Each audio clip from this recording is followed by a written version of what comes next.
Hello students. आजकल इस भागदौड़ वाली जिंदगी में बहुत सारे लोग डिप्रेशन के शिकार हो गए। एडल्ट्स इसमें ज्यादा नंबर्स में हैं। यानी अगर हम कंपेयर करें तो एडल्ट्स जो हमारे ओल्ड स्टेज के लोग हैं और जो हमारे 15 साल से छोटे एज के जो बच्चे हैं उनसे ज्यादा डिप्रेशन में है, जबकि उनकी जो हेल्थ है उनके ऊपर बहुत ज्यादा इसके ऊपर इम्पैक्ट पड़ रहा है। ऐसी एक डिजीज है जिसमें अटेंशन डेफिसिट हाइपर सेंसिटिविटी या फिर हाइपर एक्टिविटी यहां पे डिसऑर्डर हो जाता है, जिसको हम बोलते हैं एडीएच। एक ऐसी डिजीज है जिसमें जो पेशेंट है वो अपने आप को बहुत लोनलीनेस उसमें फील होती है और वो किसी से बात नहीं करना चाहता और वो एक ऐसे डिप्रेशन के अंदर, गहरे डिप्रेशन के अंदर चला जाता है कि वो किसी चीज के ऊपर प्रॉपरली ध्यान भी नहीं दे पाता है। कहीं पे बैठा है तो बैठा ही रहेगा और अगर कहीं पे कुछ काम कर रहा है तो कभी उसी पर्टिकुलर काम में इन्वॉल्व हो जाएगा। उसको ये ध्यान नहीं रहेगा कि पर्टिकुलर किस डायरेक्शन में वो काम कर रहा है। तो इस तरह की जो डिसऑर्डर हो रहे हैं, रिसेंटली रिसर्च से पता चला है कि ये जो एडीएच वाली जो प्रॉब्लम है, इससे जो हमारे एडल्ट्स हैं उनकी लाइफ काफी साल तक कम हो जाती है। जी हाँ, एक ऐसी डिप्रेशन की प्रॉब्लम जिसमें मेंटल डिसऑर्डर की प्रॉब्लम जिसमें जो फीमेल है उसकी जो लाइफ है 9 साल तक कम हो सकती है और जो एडल्ट है मेल उसकी जो लाइफ है 6 से 7 साल तक कम हो सकती है, अगर ये लॉन्ग टर्म में इस तरीके की प्रॉब्लम से पीड़ित रहेगा, ग्रसित रहेगा। तो ये अटेंशन डेफिसिट हाइपर सेंसिटिविटी और डिसऑर्डर की जो प्रॉब्लम है ये ज्यादातर हमें आजकल डिप्रेशन के फॉर्म में एडल्ट्स के अंदर में दिखाई दे रही है। आइए इस चीज को देखते हैं। Adult with ADHD have shorter life expectancy. अब ऐसा क्यों बोल रहे हैं? क्योंकि रिसर्च रिसेंटली बहुत सारी रिसर्च हुई है जिसमें पता चला है कि जिन लोगों को ये प्रॉब्लम है वो काफी जल्दी एक तरीके से उनकी डेथ हो रही है और वो दूसरे कामों में अपना प्रॉपरली ध्यान नहीं लगा पा रहे हैं, जिनसे उनकी एफिशिएंसी, जो काम की एफिशिएंसी है वो भी बहुत ज्यादा कम हो गई है। फिर उसके ऊपर रिसर्च हुआ ये ऐसा क्यों हो रहा है कि जो लोग हैं, जो स्पेशली जो एडल्ट हैं, उनकी जो कंसंट्रेशन पावर है हाइपर एक्टिविटी में बदल गई है और वो एकदम से हाइपर भी हो जाते हैं और फिर एकदम से डल दिखाई देते हैं। जिसका क्या रीजन है? तो पता चलता है एक डिसऑर्डर है जिसको हम एडीएचडी बोल रहे हैं। तो adults diagnosed with ADHD have shorter life expectancy according to the research। और इस रिसर्च मेनली हुई है यूनाइटेड किंगडम के अंदर में। ब्रिटिश जर्नल ऑफ साइकाइट्री ने यहाँ इसको रिपोर्ट भी किया है और उसने बताया है कि ऐसा बहुत सारे एडल्ट्स के अंदर में अब कॉमन इशू होता जा रहा है।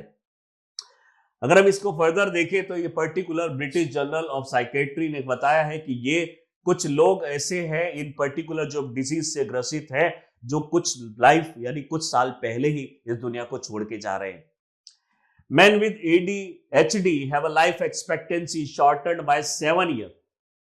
वहीं पे विमेन जो है उनकी लाइफ और ज्यादा यानी 9 years तक भी उनकी लाइफ छोटी हो सकती है अगर आप ऐसे प्रोलॉन्ग इस डिजीज से ग्रसित रहेंगे। तो डेफिनेटली इसके क्योर अवेलेबल है, लेकिन क्योर इस तरह के अवेलेबल है कि आपको उसमें काफी ज्यादा टाइम देना पड़ेगा, इन्वॉल्व होना पड़ेगा। और आजकल जो इस तरीके से जो फास्ट लाइफ हो गई है, कई बार जो पेशेंट है उसको खुद नहीं पता चलता है कि वो ऐसी प्रॉब्लम से एक तरीके से पीड़ित है और वो इसको इग्नोर करता चला जाता है और फिर रिजल्ट होता है कि उसको एक तरीके से साइकाइट्री प्रॉब्लम भी फेस करने को पड़ती है। बात करते हैं शॉर्टर लाइफ, जैसे मैंने बताया आपको।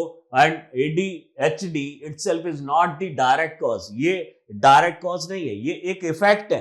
ये एक इफेक्ट है, यानी ये कई तरीके से हो सकता है। एक तो सबसे पहले आप बात करेंगे तो ये जेनेटिक भी हो सकता है, यानी पेरेंट्स अगर इस तरह की प्रॉब्लम से ग्रसित थे तो बच्चों के अंदर में आ सकती है। हावी जो वर्कलोड होता है उससे भी ये प्रॉब्लम आ सकती है। और अगर आपने एक लाइफस्टाइल अगर आपका अच्छा नहीं है, आप हेल्दी लाइफस्टाइल फॉलो नहीं कर रहे हैं, एक्सरसाइज डेली नहीं कर रहे हैं, मेंटल थेरेपीज अगर नहीं कर रहे हैं, योगा जैसी प्रैक्टिसेस नहीं कर रहे हैं, तो ये भी जनरेट होने का चांसेस बढ़ जाता है। फिजिकली और मेंटल इश्यूज इसके अंदर में, जैसे कि हम बहुत ज्यादा लेवल पे अगर कोई स्मोकिंग करता है, ड्रिंकिंग करता है, बिंज ईटिंग करता है, एक लेवल से ज्यादा ईटिंग करता है, तो उसके अंदर में ये जो टेंडेंसी है वो बढ़ती चली जाती है। तो ADHD individuals are more likely to experience poor physical and mental health हो जाती है और बहुत जल्दी किसी भी चीज को लेके उदास हो जाते हैं, कभी कभी सडनली एक्साइटेड भी होते हैं, लेकिन वो एक्साइटमेंट बहुत जल्दी कम हो जाती है एंड सुसाइडल टेंडेंसी इनके अंदर बढ़ जाती है। और ये उन लोगों में ज्यादा हो सकता है जो स्मोकिंग, ड्रिंकिंग या बहुत ज्यादा बिंज ईटिंग करते हैं। यहाँ पे अगर हम बात करें तो यहाँ पे lower income, fewer years of education, poor nutrition, shorter sleep, smoking risky है, driving contributing to the shortened life expectancy, they are linked to the impulsivity which is treatable. Definitely आजकल ये जो प्रॉब्लम हो रही है, job आपको नहीं मिल रही है, यहाँ पे आपको एक सक्सेस आपको लाइफ में नहीं मिल पा रही है, आपकी हेल्थ अगर ठीक नहीं है, फैमिली कोई इशू है, तो इस पे ये चीजें बढ़ती चली जाती है और इसको और एक्सेसरबेट कर देती है। आपकी जो टेंडेंसी है और ज्यादा वर्स्ट होती चली जाती है, सुसाइड करने की टेंडेंसी और ज्यादा बढ़ती चली जाती है और डिप्रेशन में जाने की टेंडेंसी और ज्यादा बढ़ती चली जाती है। यानी अगर आप मोस्ट वल्नरेबल कंडीशन में रहेंगे तो ये टेंडेंसी है कि आपको ये सिचुएशन और वर्स्ट देखने को मिले। वहीं पे अगर हम इसकी बात करें तो फर्दर यहाँ पे जो लाइफ एक्सपेक्टेंसी, जैसा कि मैंने आपको बताया, वो हमारी कम हो रही है। और यहाँ पे जो स्टडी हुई है 2019 study showing on 8.4 year reduction in the life expectancy adult के अंदर में एवरेज, जैसे बताया मेल के अंदर में 7 साल और फीमेल के अंदर में 9 साल तक ये हो सकती है। और 0.32% एडल्ट इस पर्टिकुलर डिजीज से ग्रसित हो सकते हैं according to the particular report. Impact जो ट्रीटमेंट है, impact of the treatment, treating ADHD and teaching like skills आपको यहाँ पे दिखाने होंगे और जो पेशेंट है उसको एक तरीके से धीरे धीरे करके इस जो डिप्रेशन है उसको यहाँ से बाहर निकालना पड़ेगा। और ओवरऑल क्वालिटी ऑफ लाइफ को अगर इंप्रूव करे तो पेशेंट ठीक से सरवाइव कर सकता है, उसके उसकी जो लाइफ है वो और ज्यादा सुधर सकती है। बट मेन चीज है कि आपको प्रॉपर और टाइमली अगर ये ऐसा पर्टिकुलर क्योर मिल जाए तो। नेक्स्ट बात करते हैं इस पर्टिकुलर डिजीज के अंदर में, ये न्यूरो डेवलपमेंटल डिसऑर्डर है। डेफिनेटली न्यूरॉन से, हमारे ब्रेन से ये डायरेक्टली कनेक्टेड है। डेट अफेक्ट बोथ चिल्ड्रन और एडल्ट, दोनों ही इसमें परेशान हो सकते हैं, लेकिन एडल्ट के अंदर में डेवलप होने की ज्यादा टेंडेंसी होती है। इन अटेंशन है, बच्चे को आप पढ़ने के लिए बोल रहे हैं वो उसको अटेंशन नहीं दे रहा है, खेलने को बोल रहे हैं वो ठीक से खेल भी नहीं रहा है, तो इस तरह की एक्टिविटी हो रही है। या फिर हाइपर एक्टिविटीज चल पड़ी हैं, या फिर इंपल्सिविटी यहाँ पे चालू हो गई है, जिससे कि उसके सोशल लाइफ में, ऑक्यूपेशनल लाइफ में और एकेडमिक लाइफ में भी काफी ज्यादा असर पड़ रहा है। तो ये जो डिजीज है ये क्योरेबल होने के बाद भी ठीक से क्योर नहीं हो पा रही है।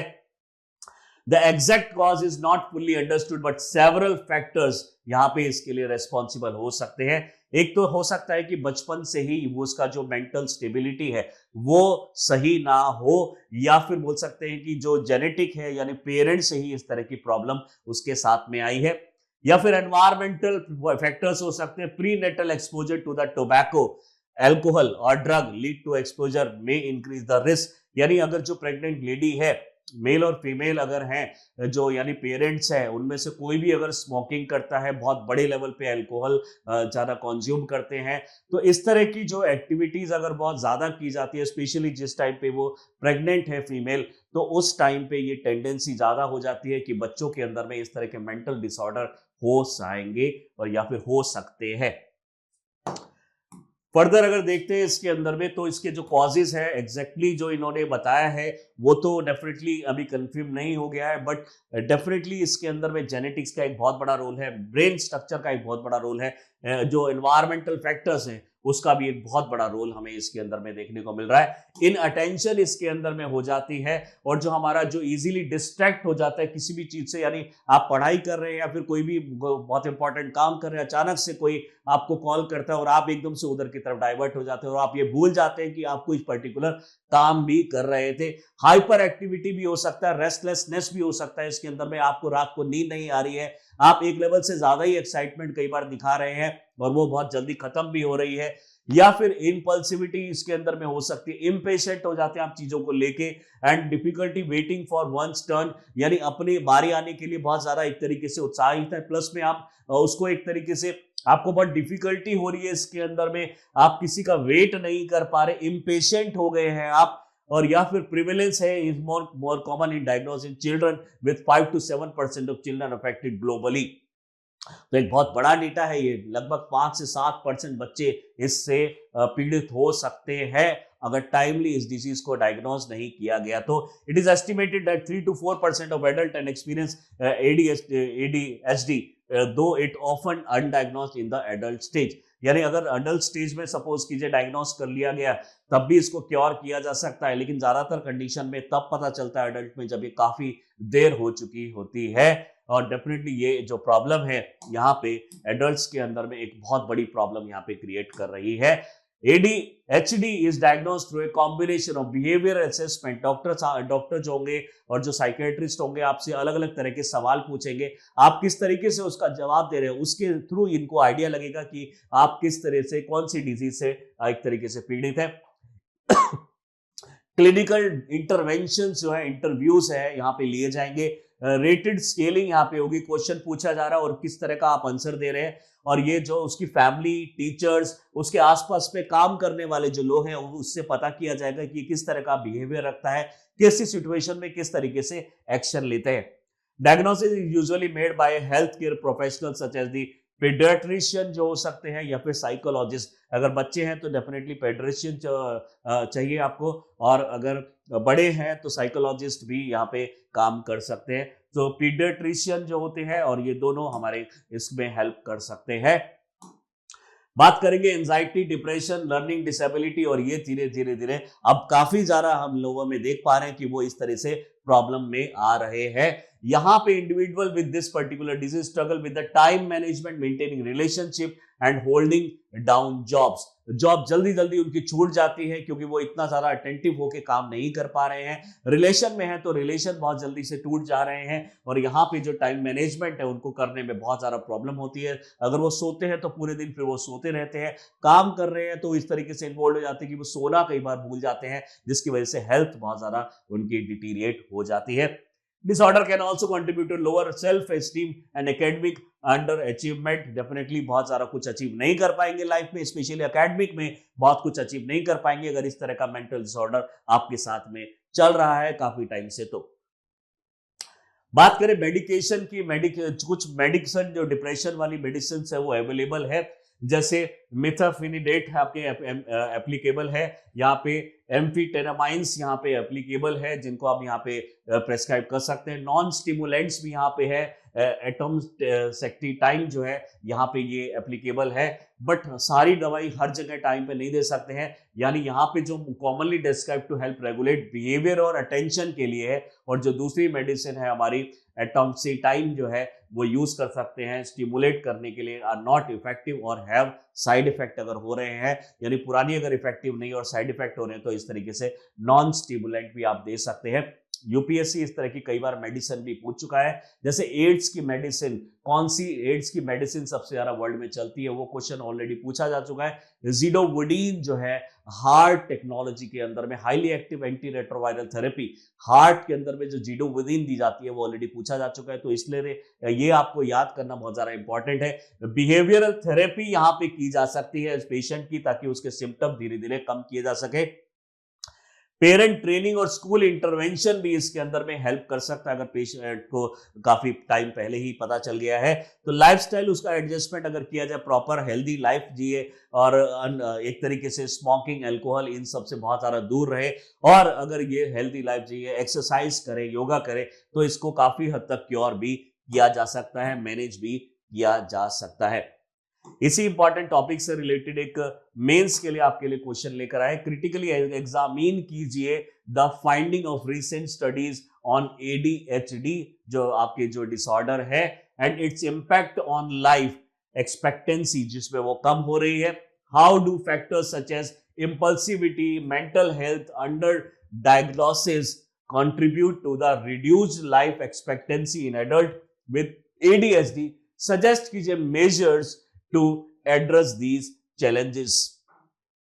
जो भी नई डिजीज हमारे न्यूज में रहती है या फिर जो बहुत सारा लोगों तक एक तरीके से इम्पैक्ट करती है, जो भी चीज मास इम्पैक्ट करती है, यूपीएससी उन पे बहुत सारा गौर से एक तरीके से रखता है, फोकस करता है, और डेफिनेटली इस तरह के क्वेश्चन वो इनसे काफी ज्यादा पूछता है। तो इस तरह के टॉपिक्स इंपॉर्टेंट हो जाते हैं यूपीएससी के लिए।